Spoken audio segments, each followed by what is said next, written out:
मंडी, MSP, छोटे किसान, कर्जा, बीमा, नो डिमांड, बुरा मौसम, गरीबी और अब ये काले कानून,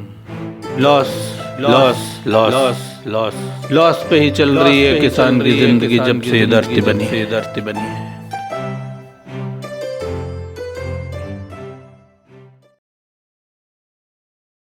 तो पहली बात करेंगे हम काले कानूनों के बारे में, किसने बनाए, क्यों बनाए और इनकी डिटेल्स। दूसरी बात हम करेंगे कोर प्रॉब्लम्स की, मतलब बुनियादी जड़ प्रॉब्लम क्या है।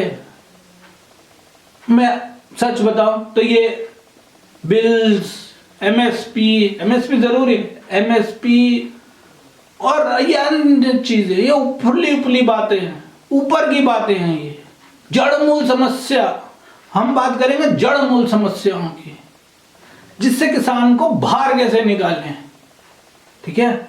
और तीसरी बात हम करेंगे, एक बार हमने समझ ली समस्या क्या है तो हम उसका समाधान तब निकाल सकते हैं। तो पहले हम समझेंगे जड़ मूल समस्याएं क्या है, फिर हम उनका समाधान निकालेंगे। एक बार समाधान निकल गया, फिर चौथी बात आगे का रास्ता क्या है। तो हम 4 बात के बाद बात करेंगे। शुरू करें। पहली बात, ये काले कानून किसने बनाए। तो ये समझ लीजिए कि ये इंटरनेशनल बिल्स होते हैं, ये इंटरनेशनल बिल है। अमेरिका में है, यूरोप में है, ऑस्ट्रेलिया में है, पूरे अफ्रीका में है, कुछ ही देश रह गए और उनमें से इंडिया एक है। Open market policy, agriculture open market policy. देखिए सारे दुनिया के देश, वर्ल्ड बैंक, आईएमएफ, ऐसी ऑर्गेनाइजेशंस के पास उधार लेने जाते हैं। तो जब आप किसी के पास भी उधार लेने जाते हैं तो वो देखता है कि आपके पास क्षमता है कि नहीं वापस देने की, या कुछ चीजें गिरवी रखता है या अपनी कुछ शर्तें मनवाता है। तो ऐसी ही कुछ शर्तों में से ये एक शर्त है कि आप अपनी मार्केट, एग्रीकल्चर मार्केट ओपन करिए। ऐसा नहीं कि सब बुरा ही चाहते हैं।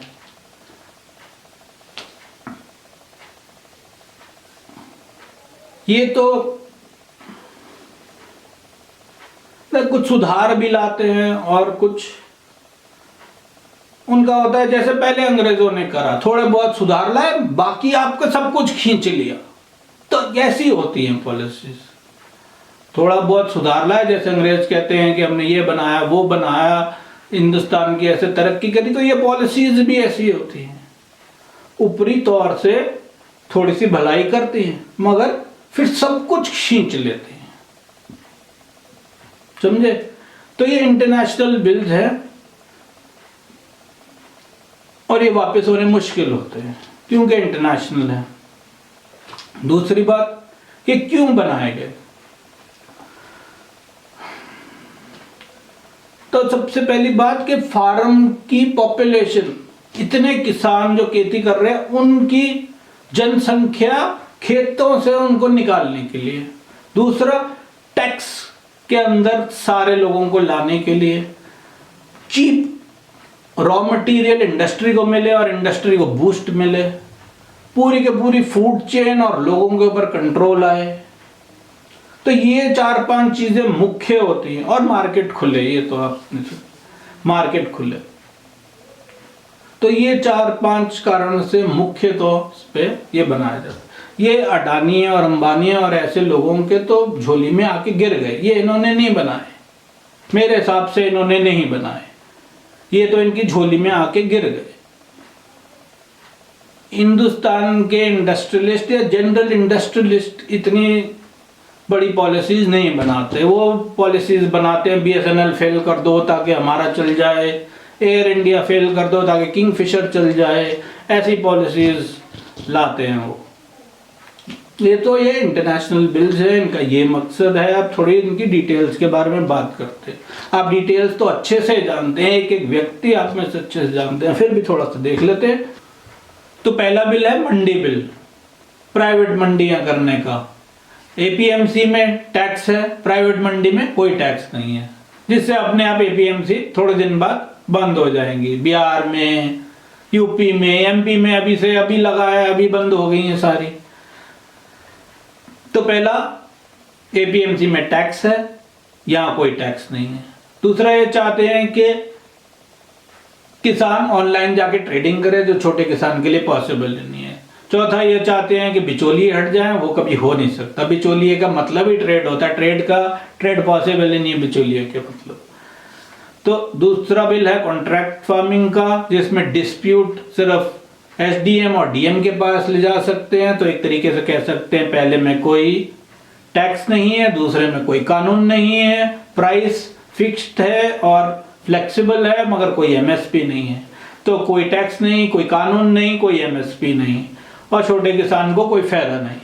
वो और कह रहे हैं फ्री टेक्नोलॉजी है, फ्री ट्रांसपोर्ट है, फ्री मार्केटिंग है। फ्री तो कुछ दुनिया में होता ही नहीं है।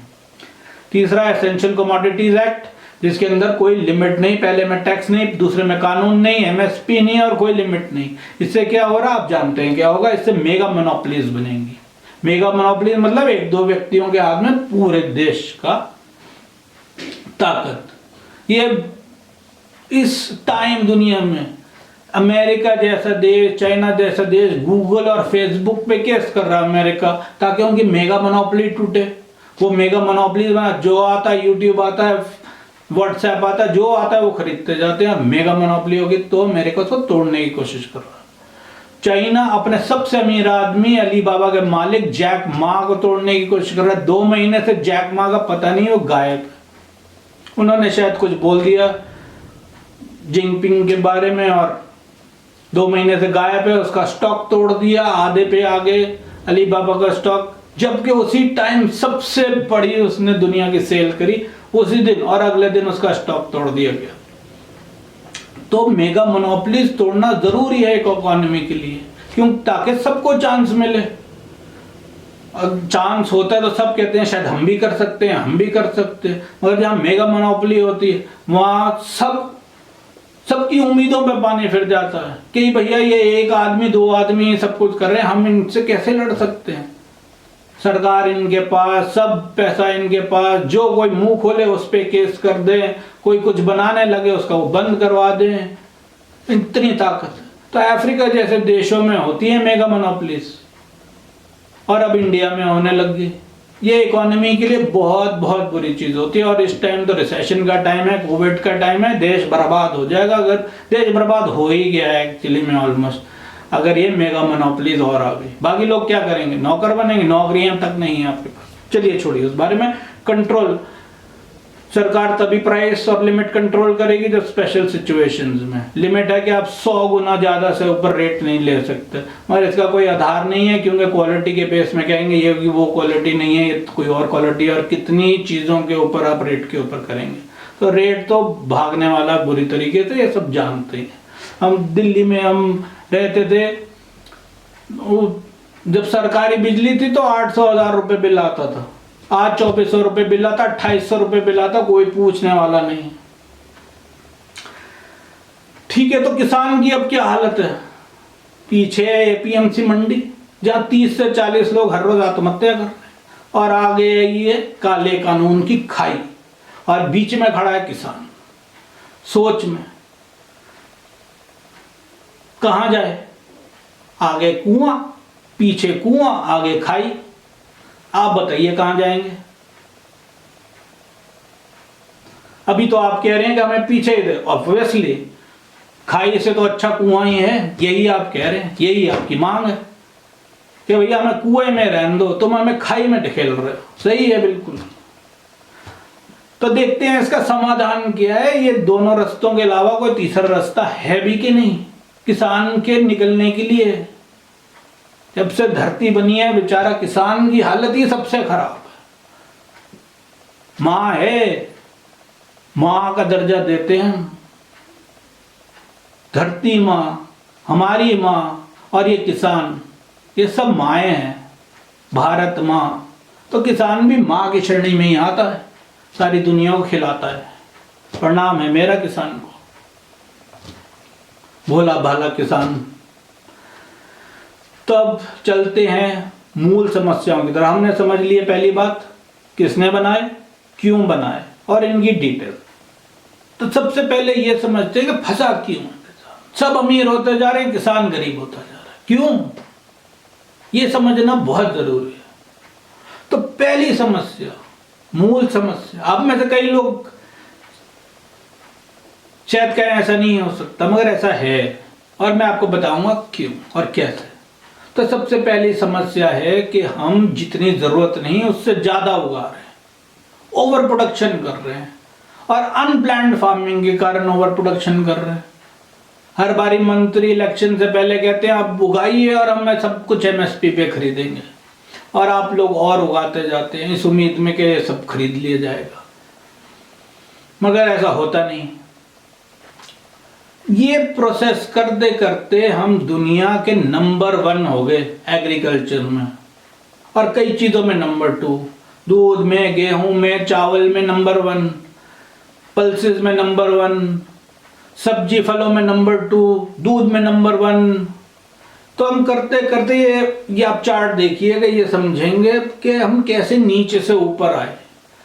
मुख्य 4 ऊपर के देखिएगा, अमेरिका, चाइना, रशिया और इंडिया। इनको देखिएगा कि टाइम के साथ 1960 से 2016 तक देखेंगे कि हम कैसे धीरे धीरे धीरे धीरे ऊपर आ गए। बहुत अच्छी बात है, मगर ये दुख की बात ये देखिए कि हम नंबर 1 होते हुए भी इतने गरीब है, किसान इतना गरीब है।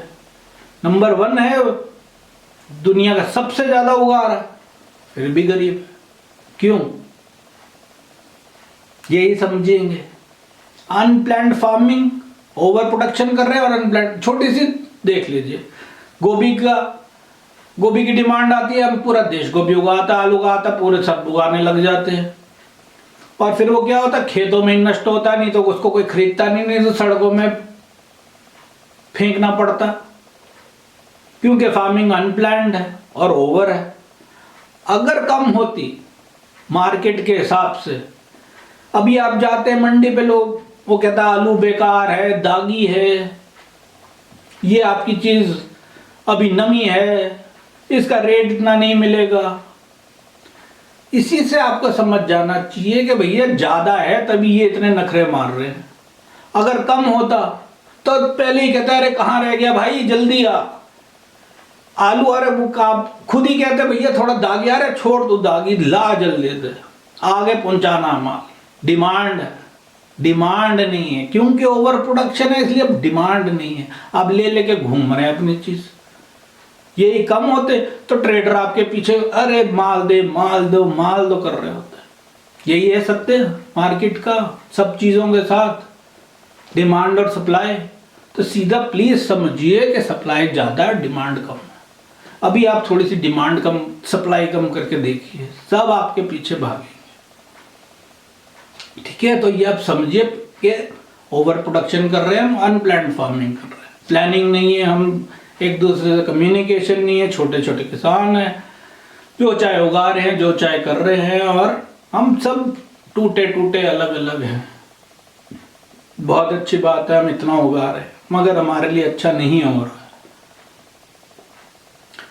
तो जितना हम उगा रहे हैं उतनी डिमांड कम होती जा रही है, और डिमांड कम हो रही है, हम और उगा रहे हैं और डिमांड कम हो रही है ही पहले तो नहीं देगा, वो देगा, वो नहीं देगा, वो देगा, पूछ नहीं है किसी की भी। तो जब डिमांड कम होती है तो क्या होता, रेट कम होता। देख रहे हैं आप, रेट नहीं मिलता, कोई एमएसपी नहीं होती, और हर बारी लॉस होता। मानी 1 लाख रुपए आपने अगर लगाए खेती पे, तो ज्यादातर 80,000 70,000 में बेच जाते हैं, नहीं तो 50,000 तक में भी बेच देते हैं कई लोग। तो मजबूरी में क्या करें, हमने घर रखे, सड़कों पे बहाए, फिर गोदाम लें क्या उसके लिए, तो 50% लॉस पे भी बेच देते हैं, और सोचते हैं कि अगले साल चलो यार पूरा कर लेंगे, मगर अगले साल फिर वही, अगले साल फिर वही, और कमी होता जा रहा है। आप पंजाब हरियाणा की बात छोड़ दीजिए, पंजाब हरियाणा की बात अलग है, बाकी पूरा देश देखिए। पंजाब हरियाणा में थोड़ी एमएसपी मिल जाती है अभी, वो लकी हैं, इसलिए तो वो लड़ रहे हैं कि भैया वो जो थोड़ा बहुत हमारे पास था तुम वो भी छीन रहे हो, और बाकी सारे देश का किसान इसलिए लड़ रहा है भाई हमारी हालत खराब है, हमें बचाओ, हमें कुछ ठीक चीज दो जिससे हम जी सके, अपने बच्चे पाल सके। महंगाई बढ़ती जा रही है, स्कूल की फीस देख लो, प्राइवेट होके कहां से कहां पहुंच गई, सब कुछ महंगा हो गया, किसान वहीं का वहीं है। तो रेट नहीं मिलता, जब ज्यादा उगाते हैं तो डिमांड नहीं होती, डिमांड नहीं होती तो रेट नहीं मिलता, एमएसपी नहीं मिलता, और हर बार हम लॉस पे बेचते हैं, फिर हम उधार ले रहे हैं। ठीक है, जब लॉस होता है, जब रेट नहीं मिल रहा तो क्वालिटी क्या बनाएंगे।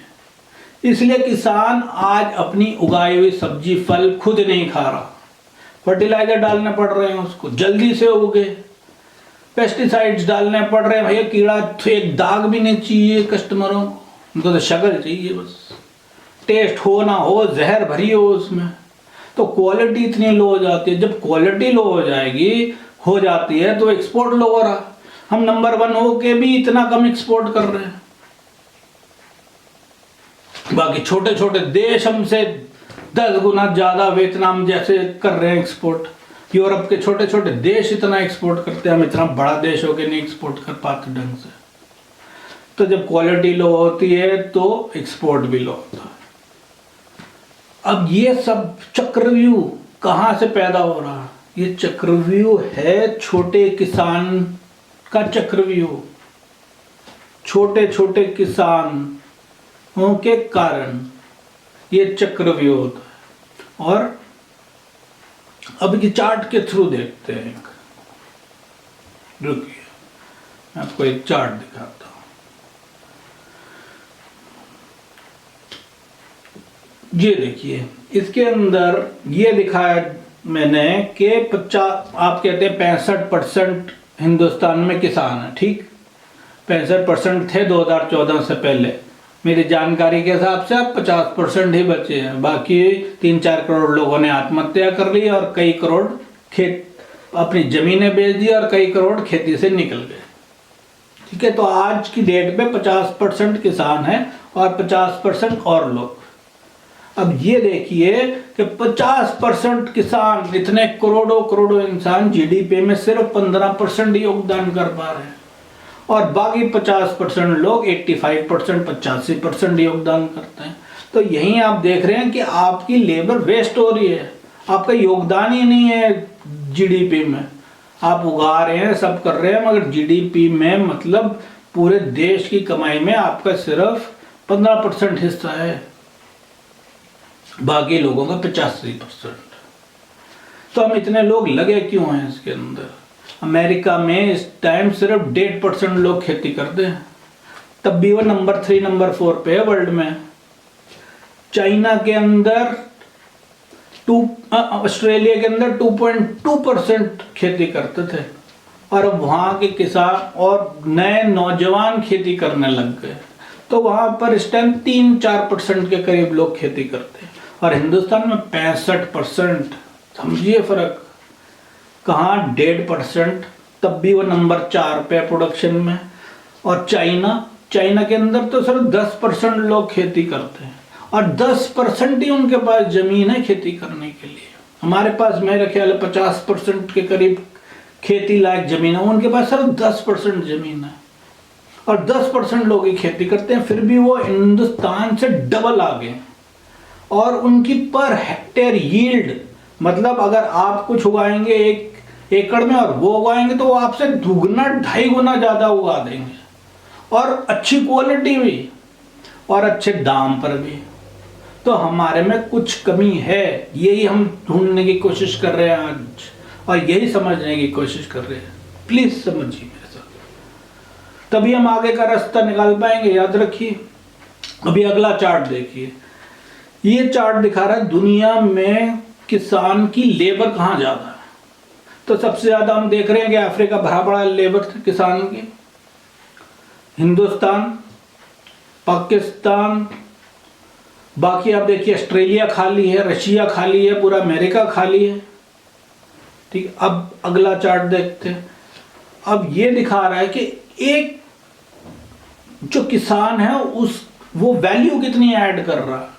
एग्रीकल्चर वैल्यू एडेड पर वर्कर, हर वर्कर खेती का कितनी वैल्यू ऐड कर रहा है अपने देश में। तो वो देखिए पिछले चार्ट में अमेरिका खाली था कि वहां वर्कर नहीं है, मगर हर वर्कर सबसे ज्यादा उसको वो दे रहा, ऐड कर रहा है देश की उसके अंदर। ऑस्ट्रेलिया देखो वहां खाली था, यहां भरा हुआ है। और हिंदुस्तान यहां खाली है, मतलब हिंदुस्तान का किसान कुछ खास जोड़ नहीं पा रहा है देश में और दुनिया में। अफ्रीका के किसान कुछ खास जोड़ नहीं पा रहा है। तो अब फर्क महसूस कर पा रहे हैं। 1.5% 65%, 1.5% किसान दुनिया का नंबर 3 प्रोडक्शन हाउस, 10% किसान चाइना दुनिया का नंबर 1 और हिंदुस्तान से डबल आगे। समझ रहे हैं? तो कुछ खराबी है ना हमारे में। आगे देखते हैं।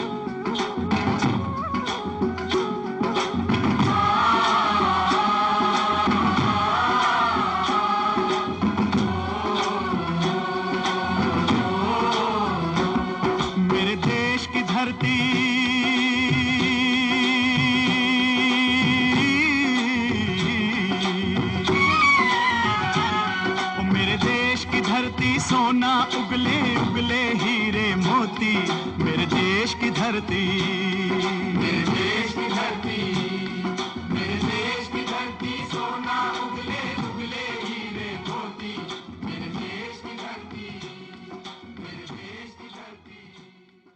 अब आगे देखते हैं। एक छोटा किसान जिसके पास 1 एकड़ जमीन मानी है, वो और उसका परिवार उस पे खेती करता है। तो मानिए 1 एकड़ जमीन पे 4 लोग खेती कर रहे हैं, और यही अगर 10 खेत हो तो 40 लोग कर रहे हैं, और यही 100 एकड़ जमीन हो तो 400 लोग खेती कर रहे हैं, 200 एकड़ हो तो 800 लोग खेती कर रहे हैं। अब 800 लोग यहां खेती कर रहे हैं, और वहीं अमेरिका में 200 बीघा 150 बीघा में 3 या 4 लोग खेती कर लेते हैं। समझ रहे हैं? मशीन, पहले तो आधुनिक मशीनों द्वारा, फिर अच्छे पढ़ाई लिखाई करके, एक बिजनेस, प्रॉपर बिजनेस की तरह करके वो उस चीज को आगे ले जाते हैं, तभी उसमें से वो प्रॉफिट कमा पाते हैं। और बड़े लेवल की फार्मिंग ही रिजल्ट देती है और प्रॉफिट देती है, छोटे लेवल की फार्मिंग नहीं। छोटे बिजनेस नहीं देते, छोटे चीजें देती ही नहीं प्रॉफिट। तो ऐसे ही किसानी है, बड़े खेत होंगे, कम लेबर होगी तो प्रॉफिट होगा, सीधी सी बात। तो थोड़ी मशीनों का देखते हैं, थोड़ा अमेरिका और इनका देखते हैं कि ये कैसे खेती इनकी चलती है। The European manufacturers alone are responsible for 1/4 of production.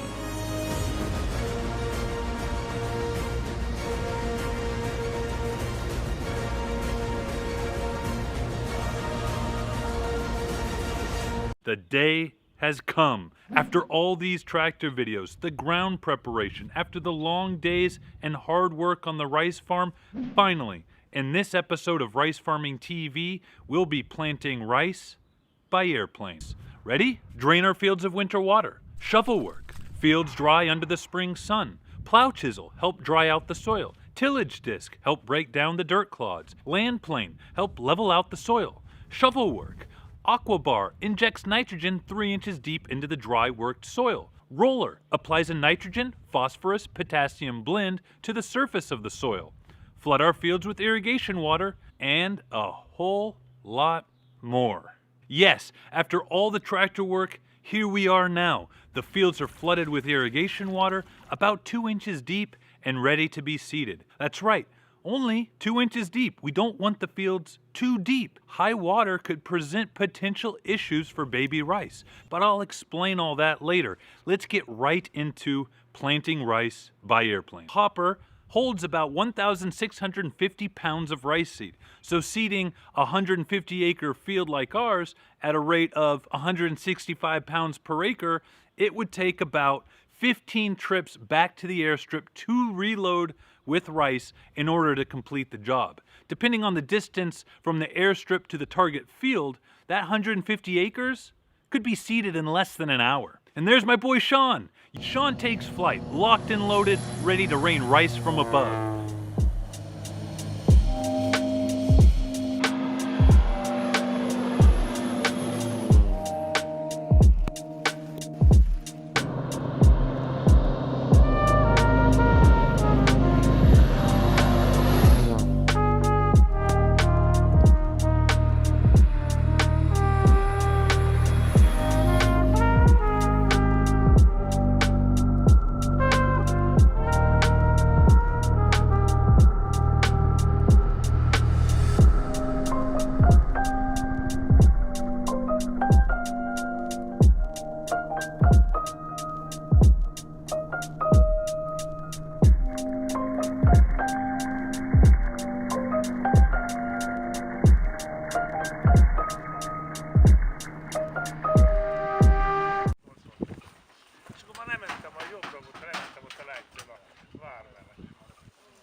Hoztam neked két szenyót. Hát én túl.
तो देखा आपने, एक हवाई जहाज 150 एकड़ बीजने के लिए एक आदमी 150 एकड़ बीज रहा है जमीन 1 घंटे में। और यहाँ 150 एकड़ जमीन बीजनी हो तो कितने लोग चाहिए और कितना टाइम चाहिए। तो वही जो हमने पिछला चार्ट देखा, प्रोडक्टिविटी वैल्यू ऐड कम हो जाती है अपने आप ही। जहां इतने लोग लग गए इतना सा काम करने को और वहीं एक आदमी 1 घंटे में कर रहा, फर्क दिख गया यहीं पर। तो ये हमारी मूल समस्या है। तो क्या क्या है 6 मूल समस्या, आप बताइए।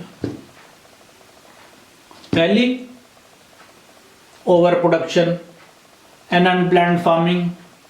दूसरी, लो डिमांड, ओवर प्रोडक्शन के कारण लो डिमांड। तीसरी, लो प्राइस, जब लो डिमांड है तो low price, no MSP, loss. जब लो प्राइस है तो लो क्वालिटी, लो क्वालिटी है तो लो एक्सपोर्ट। और इन सब चक्रव्यूह का कारण हिंदुस्तान में है छोटा किसान। फंसा हुआ है, क्या करे। पहले बड़ा होता होगा, धीरे धीरे धीरे करके इस आलम पे पहुंच रहा है, और छोटे होते जा रहे, जमीन बेचनी पड़ रही है, हर साल लॉस में है, क्या करा जाए। तो अब पहुंचते हैं हम अपने तीसरे पायदान पे, जहां हम इन सब चीजों का सलूशन निकालने की कोशिश करेंगे। प्रॉब्लम हमने समझ ली ध्यान से, अब देखते हैं सलूशन। तो पहला रास्ता है एपीएमसी मंडी का, जहां 30 से 40 लोग हर रोज आत्महत्या करते हैं। दूसरा रास्ता है काले कानूनों का रास्ता, अगर आ गए तो 100 के करीब हर रोज आत्महत्या करेंगे। ये हम लोग सब महसूस करते हैं और देख भी रहे हैं एक्चुअली में, तो बिहार और सब जगह। तो तीसरा रास्ता क्या है, तो तीसरा रास्ते के बारे में हम बात करेंगे।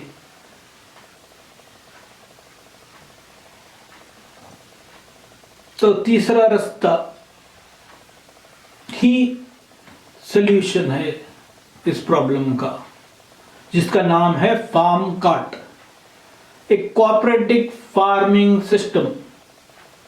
कोऑपरेटिव तो आप सब लोग अच्छे से समझते भी हैं और सुनते भी आए होंगे। कोऑपरेटिव फार्मिंग करनी चाहिए, कोऑपरेटिव फार्मिंग करनी ही चाहिए, इसके अलावा कोई सल्यूशन नहीं है किसान का। अकेले तो सब मर ही जाएंगे, मर ही रहे हैं। जब तक हम एक साथ नहीं होंगे तब तक हम जीत नहीं सकते कोई भी जंग। ये जंग भी जीत जाएं फिर भी घर जाके हार जाएंगे। तो हमें इकट्ठा होना ही पड़ेगा। कॉर्पोरेटिव फार्मिंग के अलावा कोई रास्ता नहीं है मेरे दोस्तों, मेरे भाइयों, मेरे किसानों, समझिए। तो हमें तीसरा रास्ता अपनाना है। पिछला एपीएमसी मंडी का रास्ता था, अगला काले कानूनों का रास्ता है और हमें तीसरा रास्ता निकालना ही है और वो है कॉर्पोरेट फार्मिंग का रास्ता। तो सबसे पहले हमें कॉर्पोरेटिव सप्लाई चेन बनानी होगी। क्या बनानी होगी? हमें बनानी होगी कॉर्पोरेटिव सप्लाई चेन। एक बारी हमने कॉर्पोरेटिव सप्लाई चेन बना ली तभी हम कॉर्पोरेटिव फार्मिंग कर पाएंगे। जब आगे हमारे पास रास्ता होगा पहुंचाने का, तभी तो हम सारे किसानों को इकट्ठा करके, उनकी जमीनें इकट्ठी करके एक साथ मिलके काम कर सकते हैं उस पर। देखते हैं आगे कैसे, इंटरेस्टिंग है। आपको उम्मीद दिखेगी उसमें जरूर, सूर्य की किरणें जरूर आपको दिखेंगी उसमें। चलिए, राम राम राम राम राम। कैसे हैं आप? बस ठीक सर। ये आपकी गाय है? हमारी गाय सर। अच्छा, कितना दूध देती है? 4 लीटर। 4 लीटर। फिर दूध का क्या करते हो? खाते हो या बेच डालते हो? बेचना आते हैं। किसके हाथ बेचते हैं? मिश्रा डेयरी में। मिश्रा डेयरी में। अच्छा, कितना भाव देता है? रुपया भाव। बस उतना ही? कॉन्ट्रैक्ट है? कंत्राट है। उसने ये भाव कैसे तय किया? भगवान जाने। क्या ये जरूरी है कि जो आप तक करते आए हैं वही ठीक है? कोऑपरेटिव सोसाइटी आप सबकी संपत्ति होगी। गंगानाथ डेयरी तो एक ही आदमी की निजी संपत्ति है, आपकी नहीं, मिश्रा की। उससे फायदा कौन उठाता है? मिश्रा। मगर सोसाइटी से सब मेंबर लोग फायदा उठा सकेंगे। सोसाइटी हो तो सुबह के दूध के पैसे शाम को और शाम के दूध के पैसे सुबह मिल जाएंगे। दूध सीधे सरकारी डेयरी पहुंचाया जाएगा। सरकारी डेयरी यहाँ से 40 मील दूर से। हाँ, लेकिन जब कोऑपरेटिव सोसाइटी बनेगी ट्रकों का प्रबंध भी हो जाएगा। 7-8 गांव का दूध मिला के एक ही ट्रक में भेजा जाएगा। ये हमारा मिश्रा जी को पसंद नहीं आएगा। बिल्कुल नहीं आएगा, क्योंकि इससे उसका फायदा कम होगा और आप सब लोगों का फायदा बढ़ जाएगा। साहब, अपने सोसाइटी में कौन भर्ती हो सकता है? कोई भी जिसके पास कम से कम एक गाय या भैंस हो। ज्यादा जानवर वालों का हक भी ज्यादा होएगा? नहीं, सबके हक बराबर होंगे। सारे मेंबर मिलकर एक कमेटी का चुनाव करेंगे जिसका काम होगा दूध जमा करना, टेस्ट करना, हिसाब किताब रखना।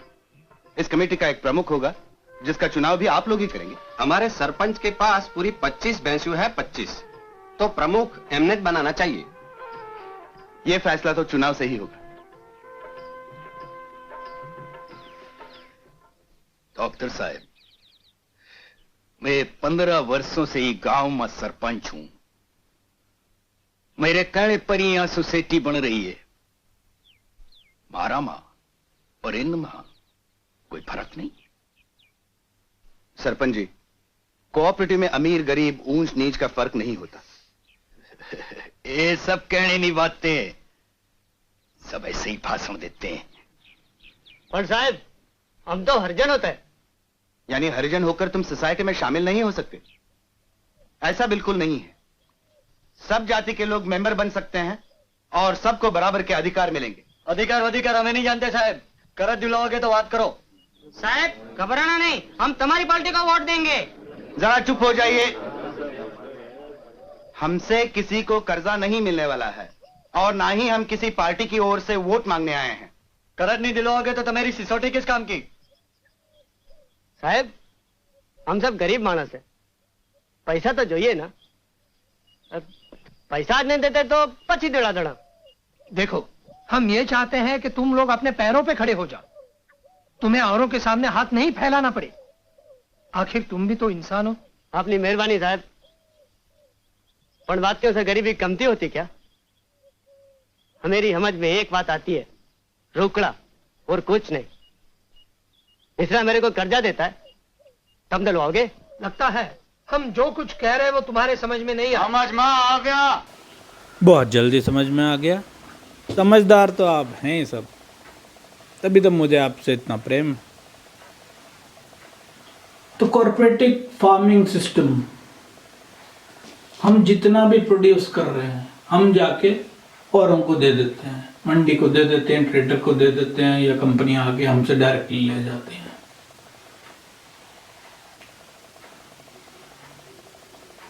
मगर इस कॉर्पोरेटिव फार्मिंग में हम खुद ही उगाएंगे और उसको खुद ही बेचेंगे। हम किसी तीसरे व्यक्ति के पास नहीं जाएंगे बेचने के लिए। अमूल को आप जानते ही हैं सब, तो दूध भी अमूल के किसान खुद ही उगा और खुद ही बेचते हैं और संपन्न है। इसी प्रकार हम किसान हर खेती खुद ही मार्केट तक पहुंचाएंगे और इसकी सप्लाई चेन बनाएंगे। हम देखेंगे आगे कैसे बनाएंगे। और एक बार हमने सप्लाई चेन बना ली, उसके बाद हम कॉर्पोरेटिव फार्मिंग करेंगे। जैसे हमने देखा कि एक खेत में 4 लोग कर रहे हैं और 100 एकड़ में 400 लोग कर रहे हैं, मगर कॉर्पोरेटिव फार्मिंग जब हम करेंगे तो 3-4 लोग ही आपके 100 एकड़ की जमीन को फार्म करके आपको पैसा देंगे। आप फ्री हो जाएंगे, आप अन्य काम करिए, अन्य नौकरी पकड़ेंगे। उसके बारे में भी हम बात करेंगे कि आप फिर और क्या काम करेंगे। अगर खेती नहीं करेंगे तो आप क्या काम करेंगे। तो खेती तो समझिए आपकी जैसे किराए पे हो गई, उससे तो आपको इनकम आती रहेगी खेत से। आपको चिंता करने की, जितना आप खुद कमाते थे आज तक उस खेत से, उससे ज्यादा आपकी ये मिली जुली सरकार जिसे कहते हैं कॉर्पोरेटिव आपको कमा के देगी, क्योंकि आप सबकी जमीनें जुड़ जाएंगी, पर हेक्टेयर यील्ड बढ़ जाएगी। 2-4 आदमी 100-100 एकड़ की खेती बाड़ी कर सकेंगे, 400-400 आदमियों की जरूरत नहीं होगी। समझ रहे हैं, देख रहे हैं आप आगे कैसे। तो सबसे पहले फार्मर से कस्टमर तक हमें पहुंचानी है चीज, ठीक है। अभी के सिस्टम में देखिए, एपीएमसी मंडी के अंदर मानिए हम गेहूं इसकी मक्की की बात करेंगे, मक्की बिक गई 7 रुपए किलो, 8 रुपए किलो, ठीक है। मैन्युफैक्चरर के पास गई, उसने निकाली फैक्ट्री से 25 रुपए किलो में, होलसेलर ने बेची 40 रुपए में और वही रिटेल हुई 70 रुपए में। तो 7 रुपए में खरीदी हुई चीज 70 रुपए में, 80 रुपए में रिटेल हो रही है आज के टाइम पर। और कॉर्पोरेट मंडियां आ गई हैं। तो अभी तो आपको ठीक रेट देंगे जैसा आप जानते हैं, बाद में रेट कम कर देंगे जैसा हमने देखा है। तो फिर वही मक्की का रेट आपको 5 रुपए मिलेगा। और अब ये देखिए, मंडी भी उनकी, फैक्ट्री भी उनकी, सप्लाई चेन भी उनकी, और रिलायंस मतलब रिलायंस जियो या कोई भी मान लीजिए अन्य रिटेल स्टोर्स भी उनके, ई कॉमर्स भी उनका। तो आपसे 5 रुपए में खरीदी हुई चीज वो 150 रुपए में बेच रहे हैं, हाई क्वालिटी बोल के, अच्छी पैकिंग करके, ठीक बात है। तो अभी के सिस्टम में 7 रुपए की चीज 70 रुपए में, 80 रुपए में बिक रही है। प्राइवेट मंडी सिस्टम में 5 रुपए की चीज 150 रुपए में बिकेगी। सब प्राइवेट चीजों का हमने हाल देखा ही है क्या होता है, हॉस्पिटल्स का, स्कूल्स का, किसी भी प्राइवेट चीज का। और तीसरा सिस्टम फार्म कार्ड मंडी, फार्म कार्ड सिस्टम, इसमें फार्म कार्ड की मंडियां होंगी, फार्म कार्ड की फैक्ट्री होगी, मतलब कॉर्पोरेट मंडी, कॉर्पोरेट फैक्ट्री, और corporate wholesaler and corporate retail. जिस तरह से प्राइवेट वालों का सब कुछ अपना था, इसी तरह कॉर्पोरेट वालों का हमारा सब कुछ अपना होगा। 20 रुपए किसान को मिले, जहां 5 और 7 रुपए मिल रहे थे, 20 रुपए किसान को मिले, 40 रुपए फैक्ट्री, हमारी फैक्ट्री 40 रुपए फैक्ट्री से निकला, 60 रुपए होलसेलर से और 80 रुपए में मार्केट में गया। थोड़ा ज्यादा भी होगा तो कोई फर्क नहीं, सब कमा रहे हैं, किसान क्यों ना कमाए। तो एपीएमसी मंडी तो टाइम के साथ हट जाएंगी और रह जाएगी कॉर्पोरेट मंडी और हमारी कोऑपरेटिव मंडी, मतलब प्राइवेट मंडी और हमारी कोऑपरेटिव की मंडी। इन दोनों के बीच में कंपटीशन रह जाएगा। तो हम ही जीतेंगे, इसमें तो कोई दो राय नहीं है। और जब हम जीतेंगे तो हम धीरे धीरे प्राइवेट प्लेयर्स को भी बाहर कर देंगे, पक्की बात है ये। प्राइवेट प्लेयर्स को बाहर करते ही सारी की सारी मंडियां हमारी, फैक्ट्री हमारी, प्रोसेसिंग हमारी, सारी फैक्ट्री हमारी, होलसेल हमारे और रिटेल भी हमारे। अब बाबा रामदेव भी तो कर रहे हैं, सारे प्रोडक्ट्स अपनी रिटेल पे बेच रहे हैं, है ना। एक बार हमने सप्लाई चेन बना ली और उसके बाद हमने कॉर्पोरेटिव फार्मिंग भी कर ली, तो अगला कदम हमारा होगा फूड प्रोसेसिंग। इसी में है पैसा, बाकी सब तो आटा ही आटा है, माल तो इसी में है सारा। वो आपको पता ही है, जब हम आलू को चिप्स बना देते हैं तो साला 5 पैसे का आलू 20, 30, 40 रुपए में बिकता है, तो माल इसी में है। तो हमें फूड प्रोसेसिंग में तो घुसना ही पड़ेगा और हमें कोऑपरेटिव फूड प्रोसेसिंग में घुसना पड़ेगा। इसके बहुत सारे फायदे होंगे। तो जो हमने किसानों को फ्री करा कोऑपरेटिव फार्मिंग से, जहां 400 किसान 800 किसान खेती कर रहे थे, अब सिर्फ 4, 5, 6 किसान, 10 किसान, 20 किसान खेती करें, तो वो सारे लोग क्या करेंगे? वो सारे लोग इन फूड प्रोसेसिंग फैक्ट्रियों में लगेंगे, इनके पहले पार्टनर बनेंगे, इक्वल पार्टनर, और फिर इसी में काम करेंगे। तो वर्किंग पार्टनर बनेंगे इसके अंदर, इक्वल वर्किंग पार्टनर। जो ये फूड प्रोसेसिंग कंपनी कमाएगी उसमें से बराबर हिस्सेदारी, और जितना आप काम करेंगे आपकी क्षमता के हिसाब से आपको पैसे।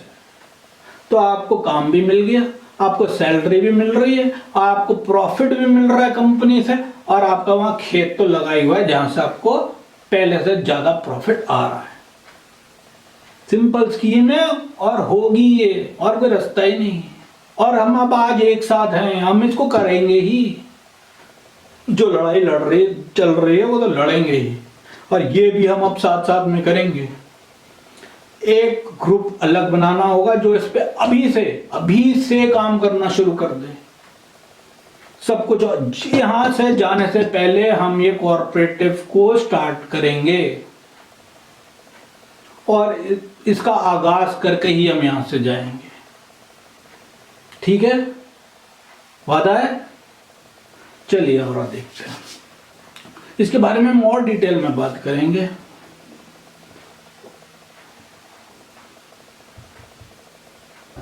देश भर में आनंद पैटर्न को अपनाने की वजह से आज हम ऑपरेशन फ्लड को कामयाब कर पाए हैं, जिसे श्वेत क्रांति कहते हैं, और भारत दुनिया के सबसे बड़े दूध उत्पादक देश के रूप में सामने आया है।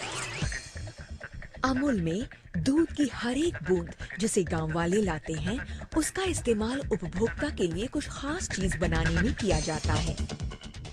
ये सिर्फ नए उत्पाद बनाने के बारे में नहीं है, ये लोगों के जीवन के साथ जुड़ने के बारे में, और वो किसानों के लिए जो आर्थिक स्वतंत्रता लाते हैं उसके बारे में है।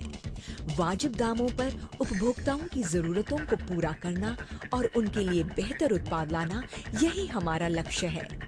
यहाँ गुणवत्ता जीवन की रीत है। इस बड़े से कलेक्शन, प्रोसेसिंग और डिस्ट्रीब्यूशन नेटवर्क की हर पायदान पर स्वच्छता का सर्वोच्च स्तर कायम रखा जाता है। प्रतिदिन 10 लाख लीटर का उत्पादन देने वाला गांधीनगर का मदर डेयरी प्लांट भारत का सर्वाधुनिक डेयरी प्लांट है, जिसने प्रोसेसिंग और पैकेजिंग के सर्वश्रेष्ठ स्तरों को सामने रखा है। इस्तेमाल में आसान टेट्रा पैक्स कोऑपरेटिव डेयरी को प्रतिस्पर्धियों से बेहतर बनाता है। अमूल के पास है एशिया का सबसे बड़ा पाउडर मिल्क प्लांट। दुनिया में पहली बार अमूल में ही भैंस के दूध को प्रोसेस किया गया था, जो कि अमूल अभियान में एक बहुत बड़ी तकनीकी सफलता थी। Gujarat cooperative milk marketing federation या GCMMF इसी सिद्धांत के आधार पर चलता है कि किसानों की वजह से आज उसका अस्तित्व है और उसका भविष्य किसानों के भविष्य पर आधारित है।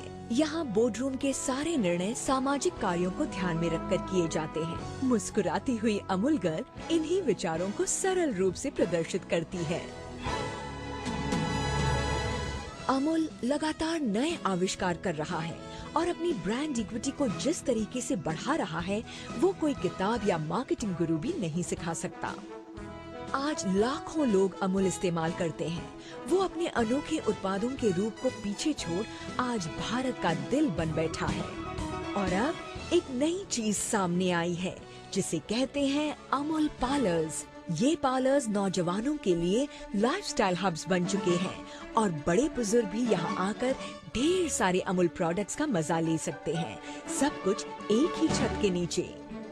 हर दिन अमूल 26 लाख से भी ज्यादा किसानों से दूध इकट्ठा करके उसे ब्रांडेड पैकेज प्रोडक्ट्स में बदलकर देश भर में 5 लाख से भी ज्यादा रिटेल आउटलेट्स में पहुंचाता है। एक बेहतरीन डिस्ट्रीब्यूशन नेटवर्क होने के नाते वो किसी भी दूर दराज के इलाके में भी एक जैसी गुणवत्ता के उत्तम प्रोडक्ट्स पहुंचाता है। उत्तर भारत में कश्मीर के सुंदर दल सरोवर से लेकर दक्षिण भारत के केरल के शांत समुद्री तटों तक। मैं केरल के एर्नाकुलम जिले का अमूल का डिस्ट्रीब्यूटर हूँ। यहाँ के लोग आंख बंद करके अमूल के प्रोडक्ट्स खरीदते हैं, उन्हें इस पर पूरा भरोसा है। जब अमूल ने समुद्र पार विदेश में कदम रखा, तब शुरू में वो विदेश में बसे उपभोक्ताओं को सेवाएं देने के लिए था, जो अपने बचपन के स्वाद को वापस पाने के लिए बेताब थे। धीरे धीरे सारी दुनिया भारत के स्वाद को पहचानने लगी। अमूल के प्रोडक्ट्स को अंतर्राष्ट्रीय प्रोडक्ट्स के साथ दुनिया के सबसे बड़े मॉल्स में देकर वाकई बहुत अच्छा लगता है। मैं अमूल पिछले 5-6 महीनों से इस्तेमाल कर रही हूँ। ये वाकई बहुत अच्छा है। मैं हमेशा इसे अपने घर में रखती हूँ। अमूल बटर सिंगापुर का सबसे अच्छा बटर।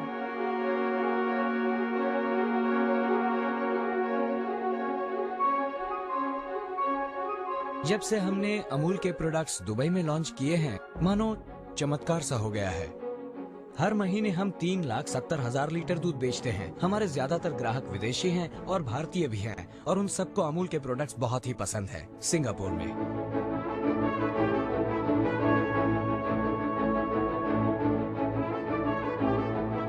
जब से अमूल दुबई में आया है, तब से मैं इसे इस्तेमाल कर रहा हूँ। ये बहुत अच्छा है।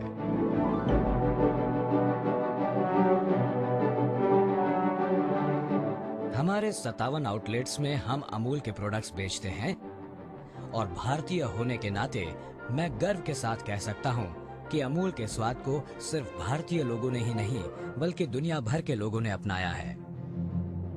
कुछ किसानों ने इकट्ठा होकर एक असरदार ब्रांड कैसे बनाया, ब्रांड जिसे वाकई कहा जा सकता है टेस्ट ऑफ इंडिया।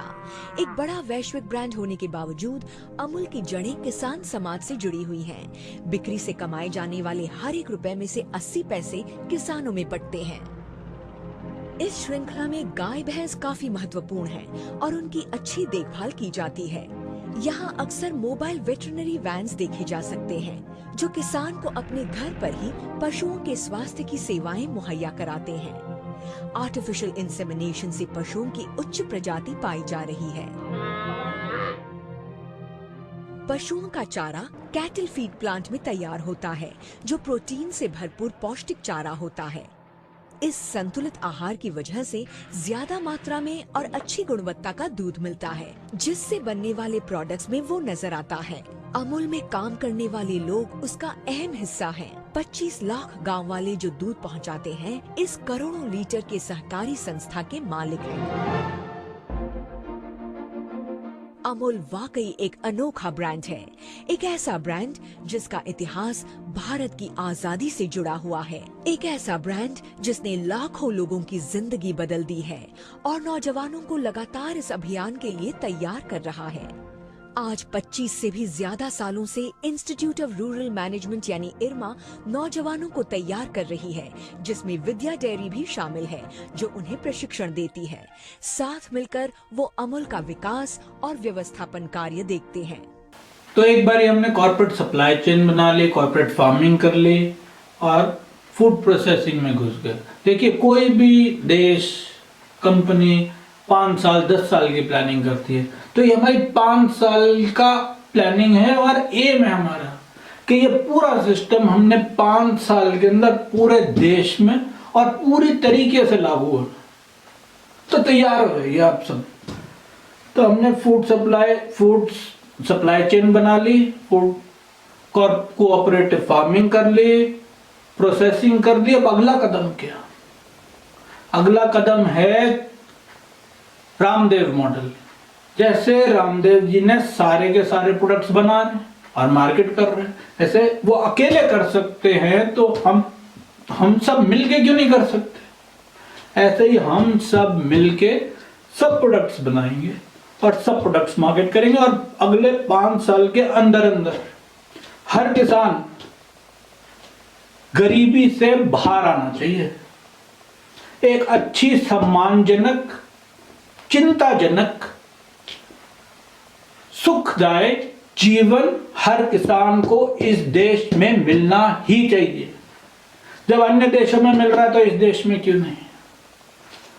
हमारा लक्ष्य है किसान को बेहतरीन जिंदगी देना अगले 5 साल में। वादा है आपसे। अब देखते हैं फाइनल मंडी, फार्म कार्ड मंडी कैसे बनेगी? मंडी भी तो चाहिए हमें।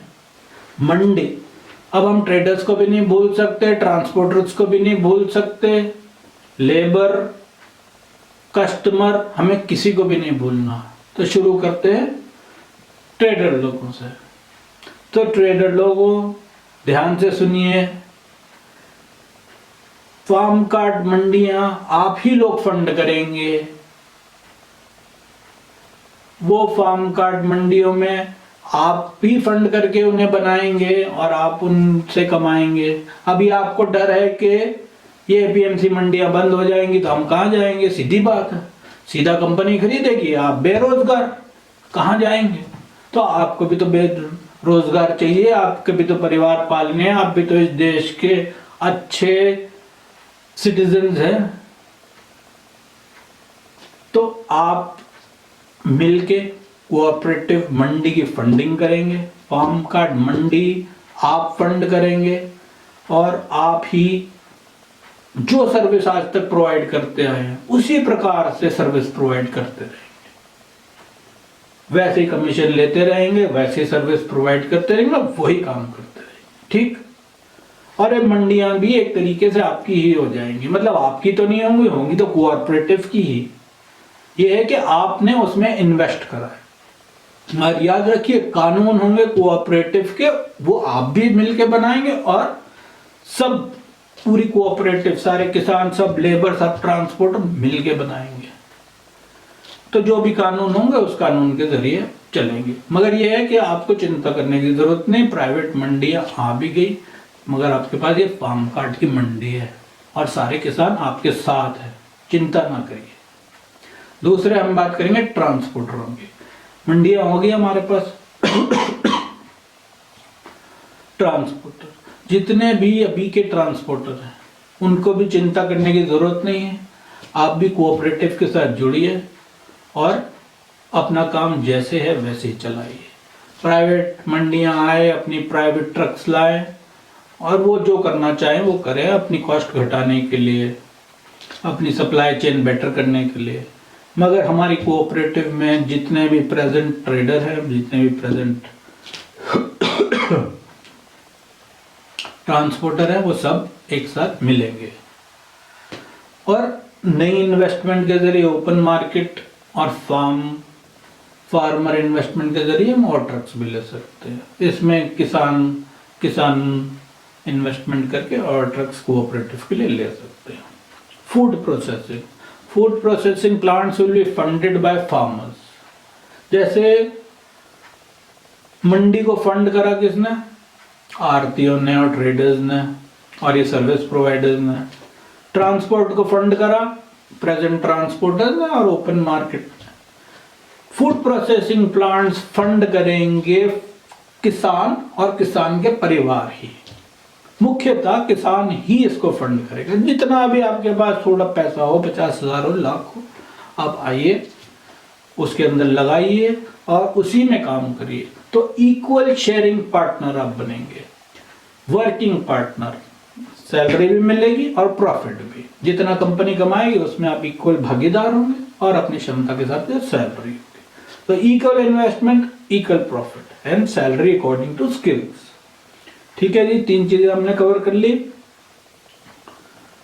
चौथा है, ये भी जरूरी है, वेयर हाउसिंग, कोल्ड हाउसेज, मतलब कोल्ड स्टोरेज चाहिए, वेयर हाउसेज चाहिए, लॉजिस्टिक्स चाहिए और ई कॉमर्स चाहिए।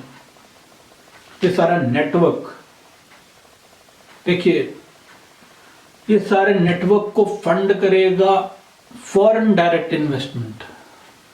इन इंडिया में और सब देशों में हम सुनते आए होंगे FDI, foreign direct investment, foreign कंपनियां आएंगी और यहाँ पैसा लगाएंगी। यहाँ पर भी FDI होगा क्योंकि हमें वेयर हाउसिंग, लॉजिस्टिक्स और ई कॉमर्स के लिए सिस्टम बनाने के लिए FDI चाहिए, पैसा चाहिए और सिस्टम की टेक्नोलॉजी चाहिए। ये फॉरेन वाले बहुत ही बढ़िया लाते हैं, मेरे हिसाब से फॉरेन की टेक्नोलॉजी काफ़ी बढ़िया है और उनका सिस्टम बनाने का तरीका। मगर इसमें की है कि इसमें जो FDI का पैसा आएगा ये किसान और किसान के परिवार जो विदेशों में रह रहे हिंदुस्तानी NRI जिन्हें कहते हैं, मगर किसान के परिवार और किसान जो बाहर गए हुए, बाहर भी बहुत किसान हैं, वो ही पैसा लगा सकते हैं ये सिस्टम में। वेयर हाउस, लॉजिस्टिक्स और ई कॉमर्स कोऑपरेटिव के अंदर, फार्म कार्ड के अंदर सिर्फ फॉरेन किसान और उनके परिवार ही पैसा लगा। और कौन काम करेंगे? किसान और उनके परिवार ही इसमें काम करेंगे। तो पैसा भी वही लगा रहे हैं। पहले प्रोसेसिंग प्लांट्स में भी पैसा हमारे हिंदुस्तानी के किसान ने लगाया, इसमें पैसा फॉरेन के किसान और उनके परिवार लगा रहे हैं जो फॉरेन में रह रहे हैं हिंदुस्तानी, और इसमें भी काम। टेक्नोलॉजी पूरी की पूरी इसमें जो हमारे बच्चे बाहर पढ़े हुए हैं और यहाँ पढ़े हुए हैं वो मिलके इसको पूरा करेंगे। आजकल ई कॉमर्स में बच्चे बहुत आगे हैं, छोटे छोटे बच्चे ई कॉमर्स प्लेटफॉर्म खोलते हैं, इनमें बहुत आगे है। और वेयर हाउसिंग और कोल्ड स्टोरेज वगैरह के लिए बड़ी फंडिंग चाहिए। एक्सपोर्ट के लिए research and development to be handled by Indian and international NGOs। हम NGOs को, मतलब समाज सेवी संस्थाओं को इसके अंदर जोड़ेंगे। वो हमारे लिए रिसर्च करें, हमें समझाएं कैसे खेती करें, कौन सी खेती करें, किस टाइम पे कौन सी कंट्री में किस चीज़ की डिमांड है, उसकी मार्केटिंग कैसे करनी है।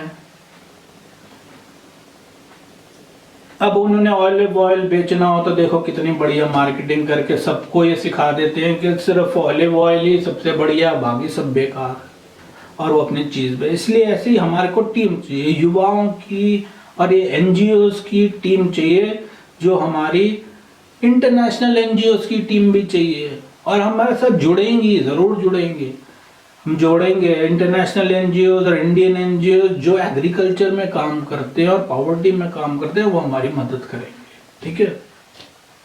फंडिंग कहाँ से आएगी?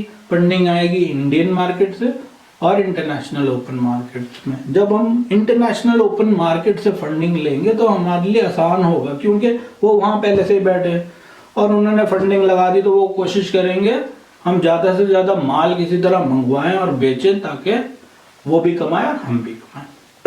तो हमें इंटरनेशनल ओपन मार्केट में जाना ज़रूरी है एक्सपोर्ट के लिए। और इसमें भी किसान ही काम करेंगे। हम हर चीज़ में हमारी यही कोशिश है, 80-90% किसान और उनकी परिवार ही सब सिस्टम में काम करें, और अन्यथा उनको वो कला स्किल नहीं आती तो हम बाहर से हायर कर सकते हैं।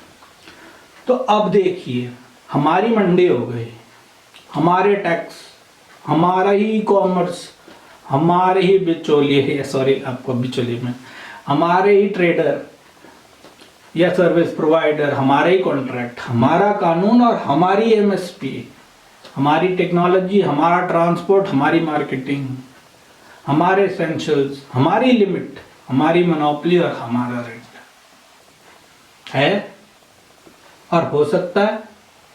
आप लोग मानते हैं होगा।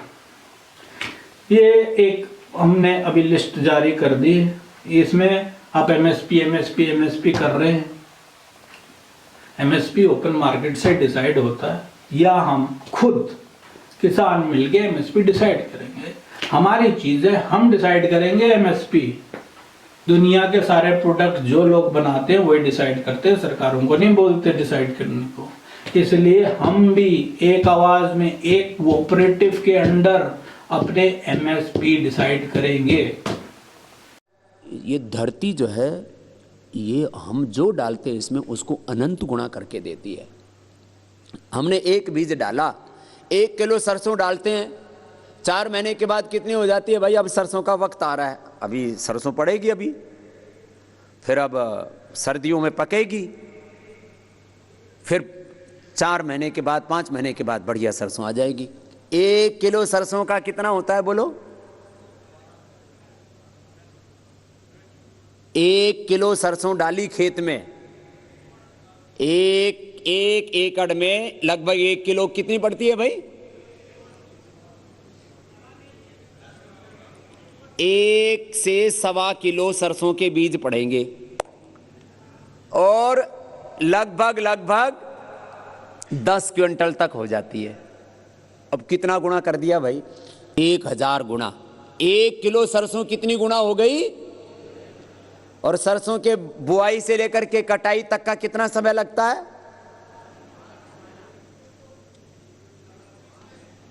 4 महीने। इन्वेस्टमेंट कितना हुआ? अब मैं आपको बिजनेस मैनेजमेंट सिखाता हूं। 1 किलो सरसों ये इन्वेस्टमेंट हो गया। अब उसमें ठीक है, धरती थोड़ी उपजाऊ होनी चाहिए, खाद खुद थोड़ा सा डालना पड़ेगा, पानी डालना पड़ेगा, धरती अपनी होनी चाहिए। तो 1 किलो डाला, इन्वेस्टमेंट हुआ 1 किलो सरसों का। थोड़ा फिर उसमें वर्क लगता है, मेहनत लगती है, पानी लगता है, थोड़ा सा खाद लगता है, और 4 महीने के अंदर हमें उसका रिटर्न कितना मिला? 1000 किलो। इतना मल्टीप्लाई करके देती है।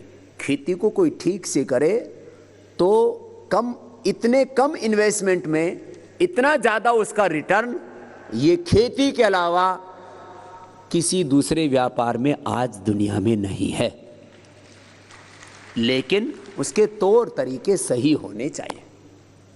कोई भी बिजनेस है, कोई भी प्रोसेस है, कोई चीज़ को प्रोसेस करने में 1 महीना, किसी को प्रोसेस करने में 1 दिन, किसी माने 1 दिन से लेकर के 1 महीना, और कुछ चीज़ें बनाने में 1 साल भी लग जाता है। टाइम को देखो, उसमें लागत को देखो, चीज़ों को ठीक से समझ के करें तो खेती को हम अच्छे से कर सकते हैं। खेती, ये मैंने एक एग्जाम्पल दिया आपको, किसका? सरसों का। अब ऐसे लौकी का एक बीज डाल दो। अब हम पहुंच गए अपने आखिरी पड़ाव पर। आगे का रास्ता क्या है?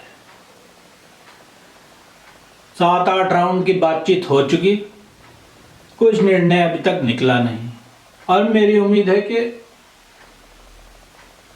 मेरे अनुमान के हिसाब से आगे भी निकलना मुश्किल है। तो अब आगे क्या किया जाए? लड़ते तो हम रहेंगे ही अपनी बात मनवाने के लिए।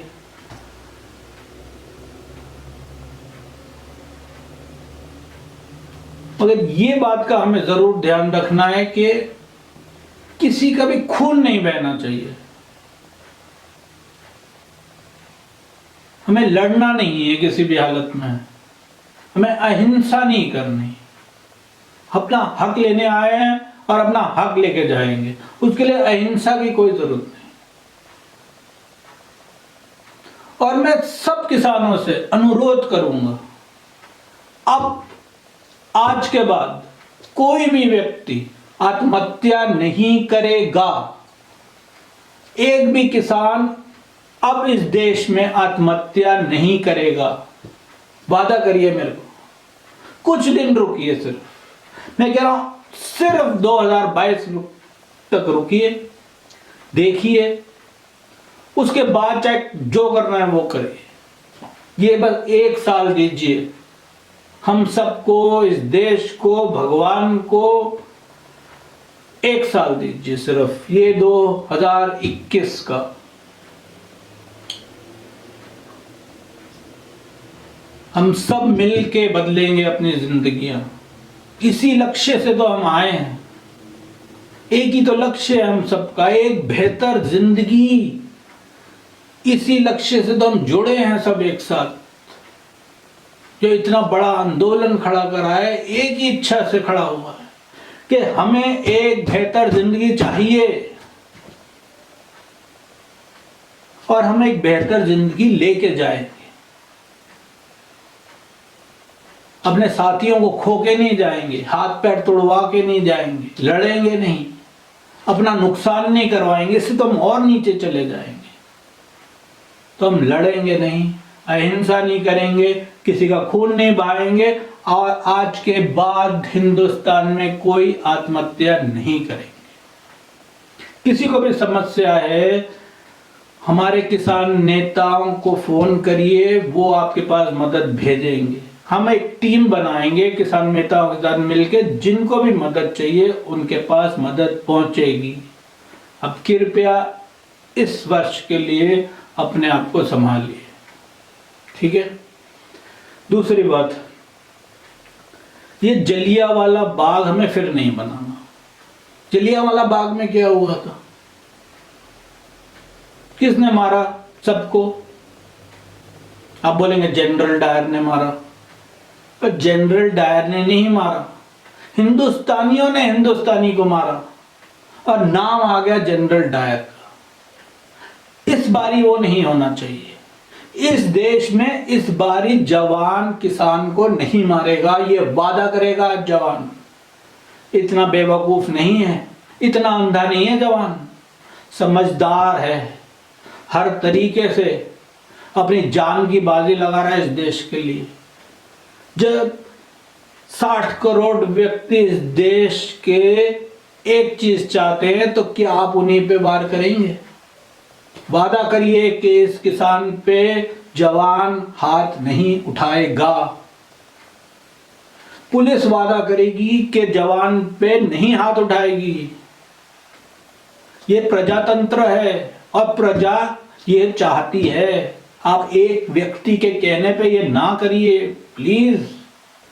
मेरे को सब पुलिस वालों से हाथ जोड़ के विनती करता हूं, कमिश्नर से, डीएसपी से, डीजी से, प्लीज, ये सब आपकी लड़ाई लड़ रहे हैं। आप भी तो कस्टमर हैं, आप भी तो इस देश के सिटीजन हैं, आपके बच्चे भी तो खाते हैं यही खाना, आप इन्हीं पे मार रहे हैं। प्रजातंत्र होके प्रजा को मार रहे हैं, ऐसा ना करिए। एक व्यक्ति के कहने पे अपने ही भाइयों को, अपने ही किसानों को, इनमें से बहुत सारे लोग आपके भी, आप भी किसान ही हैं, पुलिस भी किसान ही बनते हैं, जवान भी किसान ही बनते हैं। मैं तो आप जवानों को और पुलिस को और सबको किसान ही मानता हूं। आपका मूल तो किसान ही है। आप ऐसा मत करिए प्लीज। भाईचारे से, प्रेम से, कई बारी उल्लंघन भी करना पड़ता है। हमारे बच्चे भी माँ बाप का उल्लंघन कर देते हैं। कुछ गलत बात होती है तो उसके लिए खड़ा होना सीखिए। सिर्फ ऑर्डर मानना ही आपका काम नहीं। आप पहले इंसान हैं, फिर देश के वासी हैं, फिर एक परिवार के हेड हैं, तीसरे चौथे नंबर पे आपका पुलिस या मिलिट्री का नंबर आता है। और आपका काम है दुष्टों को सजा देना, देश के अंदर जो घुसने की कोशिश करे उनको सजा देना, ये भोले भाले कमजोर देशवासी किसान जो हमेशा से ही मरे हुए उनको आप और मार रहे हैं, ऐसा ना करिए। तीसरा मैं मोदी जी से कहना चाहूंगा, मोदी जी आप इस देश के पिता हैं इस टाइम। आपने जिंदगी में आपने शायद ग्रस्त जीवन नहीं जिया, इसलिए उनके मूल्य आप नहीं सीख पाए। एक पिता को बहुत बारी अपने बच्चों के आगे झुकना पड़ता है, यही ग्रस्त जीवन सिखाता है और ऐसी बहुत बातें सिखाता है ग्रस्त जीवन, मगर आप शायद नहीं सीख पाए। आपने अपना जीवन समर्पित कर दिया इस देश को, अच्छी बात, मगर ये आपके बच्चे हैं और आप इन्हें माफ करना भी सीखिए और इनके आगे झुकना भी सीखिए। कोई बड़ी बात नहीं है, कोई बुरी बात नहीं है। बच्चे कई बार जिद करते हैं, उनके आगे झुकना पड़ता है, उनकी बात माननी पड़ती है, अपना अहंकार हटाना पड़ता है, यही एक पिता का फर्ज है। देखिए जब 60 करोड़ 50 करोड़ जनता सुखी हो जाएगी तो ये देश ही सुखी हो गया। मोदी जी आपका काम यही तो है, जनता की सेवा करना। आप आए इसलिए जनता की सेवा करना, और जब 50-60 करोड़ लोग एक आपकी एक बात से सुखी हो जाएंगे तो क्या परेशानी है। तो पहला मेरा अनुरोध है मोदी जी, इसको अहंकार पे मत लीजिए। मैं समझता हूँ, मैं पॉलिटिकल साइंटिस्ट, मैं समझता हूँ आप जिस दुविधा में, मैं आपके साथ हूँ, मगर इस बारी एक पिता के नाते बच्चों की जिद के नागे कैसा भी समझ लीजिए, बाप को अहंकार छोड़ना पड़ता है, नहीं तो वो परिवार सुखी नहीं रहता। उनमें आपस में मतभेद हो जाते, बाप बेटे लड़ जाते, ऐसा ना करिए।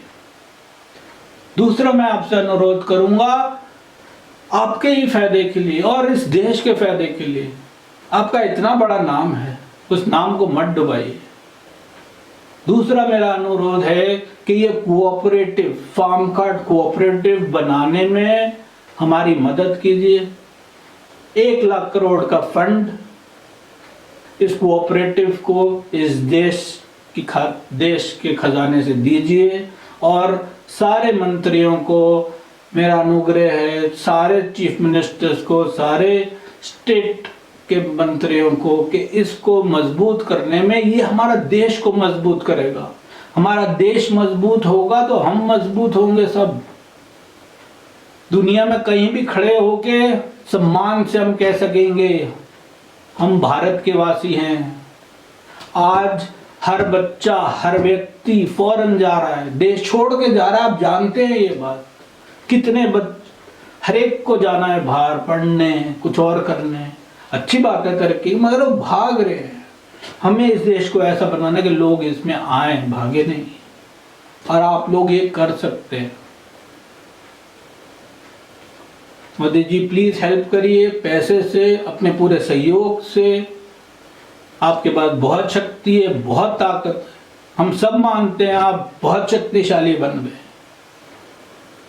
इस शक्ति का इस समाज के कल्याण के लिए, उनकी बात मानने के लिए इस शक्ति का इस्तेमाल करिए, और ये कोऑपरेटिव और ये किसानों को हमेशा से जो ये दलदल में निकाल लीजिए हमेशा के लिए। तीसरा अनुरोध मेरा है अडानी, अंबानी और ऐसे सारे उद्योगपतियों को, गूगल को, फेसबुक को, माइक्रोसॉफ्ट को, इलॉन मस्क को, और ऐसे जितने भी उद्योगपति हैं, आप लोगों को भगवान ने बहुत दिया, नाम दिया, शौहरत दी, इज्जत दी, पैसा दिया, और इतना पैसा दिया। अंबानी जी आपके पास कम है क्या? अडानी जी आपके पास कम है क्या? टाटा जी, बिरला जी, विप्रो जी, सब आपके भगवान ने इतना दिया है। इस बारी प्लीज इन लोगों की मदद कर दीजिए। आपका बहुत थोड़ा एफर्ट से, थोड़े पैसे से, आपके सिर्फ कहने मात्र से लोगों की जिंदगी बदल जाएगी। 50-60 करोड़ लोग आपको दुआएं देंगे। और दूसरी तरफ मोदी जी और अडानी जी और अंबानी जी और सब लोग जी, हमारी इकोनॉमी डूब रही है, आप जानते हैं डूब रही है। आपके शेयर्स की वैल्यू भी कम हो गई, आपके प्रोडक्ट्स का बहिष्कार हो रहा है, स्टॉक वैल्यू गिर रही है। कंट्री सबसे खराब रिसेशन से निकल रही है इस टाइम। लोगों के पास परचेजिंग पावर नहीं है। जब परचेजिंग पावर नहीं होगी तो आपके प्रोडक्ट्स कैसे खरीदेंगे? जब प्रोडक्ट्स नहीं खरीदेंगे तो आपके स्टॉक नीचे आना ही आना। एक टाइम पे माइक्रोसॉफ्ट, बिल गेट्स भी बहुत बदनाम हुए थे, उन्होंने फिलैंथ्रोपी स्टार्ट कर दी और आज बिल गेट्स और मिलिंडा गेट्स फाउंडेशन दुनिया की, मेरा ख्याल है, सबसे ज्यादा डोनेशन देने वाली और मदद करने वाली फाउंडेशन। तो आप भी ऐसा नाम कमाइए, पैसा तो आपने बहुत कमा लिया, प्रेम कमाइए, इज्जत, एक अलग तरीके की इज्जत लोगों के मन में। मैं तो आप सबसे ये रिक्वेस्ट करूंगा, जो आपने गोदाम बनाए हैं, वेयर हाउसेस बनाए हैं, उनका दान कर दीजिए, अपने नाम से ही कर दीजिए। चाहे Adani warehouse farm card cooperative, Ambani warehouse farm card cooperative, सदियों सदियों तक लोग आपको दुआएं देंगे, पुश्ते दर पुश्ते आपको दुआएं देंगे कि आपने इतने लोगों का जीवन, उनको गरीबी से निकाल दिया, उनको बेहतर जीवन दिया। आपका प्रोडक्ट्स का बहिष्कार होना बंद हो जाएगा। और मोदी जी, सबसे ज्यादा समस्या में तो इस टाइम आप भी होंगे। जब देश इतने बड़े रिसेशन से निकल रहा हो, दुनिया इतने बड़े रिसेशन से निकल रही हो, परचेजिंग पावर खत्म हो गई, इतना ज्यादा कर्जा चढ़ गया, जीडीपी से 2-2.5 गुना कर्जा चढ़ गया, तो कहां जाएगा देश? मर जाएगा, मर ही रहा है देश, आप भी जानते हैं। तो एक ही की है इसमें इस टाइम के परचेजिंग पावर बढ़ाई जाए। हेलीकॉप्टर से पैसे फेंके गए थे अमेरिका में भी एक रिसेशन में, ताकि परचेजिंग पावर वापस आए लोगों की। ऐसा ही कुछ टाइम अब है। आप इंडस्ट्रियलिस्ट को पब्लिक पे पैसा फेंकना पड़ेगा, तब वो वापस आपका माल खरीदने लगेंगी और ये इकोनॉमी रोल होने लगेगी। नहीं तो डेड है इकोनॉमी और परचेजिंग पावर। सबसे ज्यादा नुकसान इंडस्ट्रियलिस्ट का ही होगा, और शायद ना भी हो, पता नहीं। मगर मेरी यही गुजारिश है आप सब से, बिल गेट्स से, अंबानी जी से, अडानी जी से, गूगल जी से, सबसे मेरी रिक्वेस्ट है, मदद करिए, किसान की मदद करिए और इस जिंदगी में कुछ अच्छे काम करके जाइए। पैसा तो आपने बहुत कमा लिया।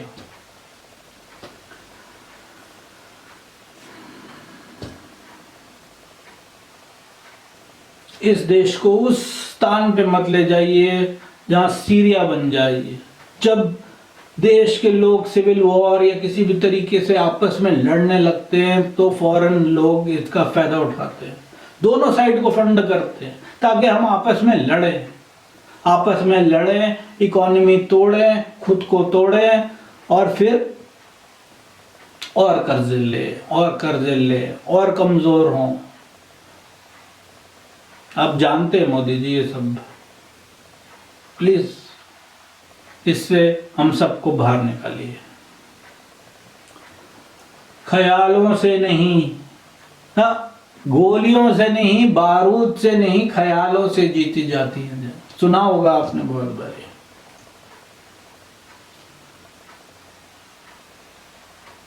तो आज भी कुछ ख्यालों पे ये जंग जीत ली जाए, कुछ प्रेम से, कुछ दया से, कुछ करुणा से। ये जंग गोली और बारूद से नहीं जीती जा सकती, दोनों तरफ से नहीं जीती जा सकती। ना आप जीत सकते हैं ना किसान जीत सकते हैं, दोनों ही हारेंगे। तो दोनों को जिता दीजिए। आप सबसे मेरी विनती है, दोनों को जिता दीजिए। और मेरे किसान नेता लोगों को मेरी गुजारिश है कि ये फार्म कार्ड कोऑपरेटिव को बनाइए। जब मेरी ज़रूरत होगी मैं आपके बीच समक्ष हाजिर हूँगा, जब आप मेरे को बुलाएंगे। अपना एमएसपी घोषित करिए, हमारा प्रोडक्ट है, हमारा एमएसपी होगा। ये बिल्स हमें शक्ति भी देते हैं कि हम किसी को भी चाय बेचें, तो हम नहीं बेचेंगे किसी को, क्योंकि हमारे पास फ्रीडम है। हम किसी को भी चाय बेचें, हम किसी को नहीं बेचेंगे, हम खुद ही बेचेंगे सारा कुछ। हम जितना चाहे स्टॉक करना चाहे हम खुद ही स्टॉक कर सकते हैं। अब कोई गवर्नमेंट हमें नहीं बोल सकते कि आप इतना स्टॉक क्यों कर रहे हो, आप इनको क्यों नहीं बेच रहे, उनको क्यों नहीं बेच। हम जिसको चाय बेचेंगे, जो हमें रेट देगा हम उससे बेचेंगे। तो ये फ्रीडम का हम फायदा भी उठा सकते हैं। तो अब हम मेरे को जब बुलाएंगे मैं आपके बीच समक्ष हाजिर होऊंगा। आज मुझे इजाज़त दीजिए, अगले प्रोग्राम में फिर मिलेंगे। अगली बार हम बात करेंगे प्रजातंत्र की, मज़ा आएगा। सब्सक्राइब करना होगा तो कर लीजिए ताकि पता लग जाए आपको कब आया वीडियो। धन्यवाद। जय जवान जय किसान। हम आप लोगों के लिए सरकार का पैगाम लाए हैं। अगर आप लोगों ने 24 घंटे के अंदर स्ट्राइक खत्म नहीं की तो सरकार एक्शन लेने पे मजबूर हो जाएगी। मिल्क कमिश्नर साहब, खरोड़ी साहब, एक्शन सरकार क्या लेगी? दूध परिवार अधिकार व्यापार है, दूध सहकार करतार हथियार है, दूध सुख दुख भूख प्यास और प्यार है, दूध ख्वाब है दुआब है सवाल है जवाब है। जब बागों में बगान में खेतों में खदान में नदी में तालाब में। I have a suggestion, sir. Let us accept their demands. Are you out of your mind? No, sir. They are. उन्हें कोऑपरेटिव बनाने दो, देखते हैं कितने दिन चलेगी। युद्ध की रेखाएं खींची जा चुकी थीं। एक तरफ ताकतवर अंग्रेज हुकूमत और दूसरी तरफ मुट्ठी भर किसान। तुम सब लोग भी अच्छी तरह से सोचो। अगर तुम लोग जोखिम और नुकसान उठाने के लिए तैयार हो तो मैं तुम्हारा साथ देने के लिए तैयार हूँ। वल्लभ भाई, रोज रोज के मरने से एक दिन का मरना बेहतर।